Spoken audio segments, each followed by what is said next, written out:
আসন্ন জাতীয় সংসদ নির্বাচন তফসিল ঘোষণার পর নির্বাচন কমিশনের নির্দেশনা অনুযায়ী ফরিদপুর-৪ ভাঙ্গা, সদরপুর, চরভদ্রাসন আসনের বিএনপি মনোনীত এমপি প্রার্থী শহীদুল ইসলাম খান বাবুল ৪৮ ঘণ্টার মধ্যে নিজের নির্বাচনী ব্যানার, পোস্টার ও ফেস্টুন অপসারণ করেছেন।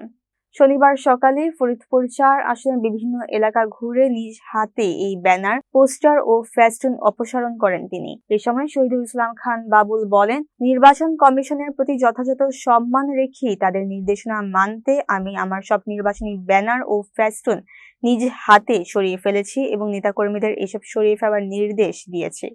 পরিবেশ দূষণ রোধ করতে এবং জনগণের সামনে একটি ইতিবাচক উদাহরণ স্থাপন করতে আমি সেগুলো অপসারণ করেছি। আচরণ বিধি তো আছে, নিয়ম আছে, আইন আছে। আমরা সবসময় আইনের প্রতি শ্রদ্ধাশীল এবং নির্বাচনটা সুন্দর, সুষ্ঠু, স্মুথভাবে হোক সেটা আমরা চাই। কারণ এই নির্বাচন নিয়ে অনেক ষড়যন্ত্র দেশি বিদেশি আপনারা দেখতে পাচ্ছেন, নির্বাচনকে বানচাল করা, অস্থিতিশীল করা, আইন শৃঙ্খলা। তো আমরা এটা আগে থেকে গতকাল থেকে শুরু করে দিয়েছি, আমাদের ব্যানার, পোস্টার, ফেস্টুন অপসারণ করা। আমি নিজে আজকে থেকে এটা করলাম এবং এটার মাধ্যমে আমি আমার নেতাকর্মীদের কাছে একটা মেসেজ দিতে চাই যে আমরা আইনের প্রতি শ্রদ্ধাশীল থাকবো এবং নিজেরাই যেসব ব্যানার ফেস্টুন লাগিয়েছি আমরা নিজেরা প্রত্যাহার করে নেব। এটাই আমার বক্তব্য। ওকে, ধন্যবাদ।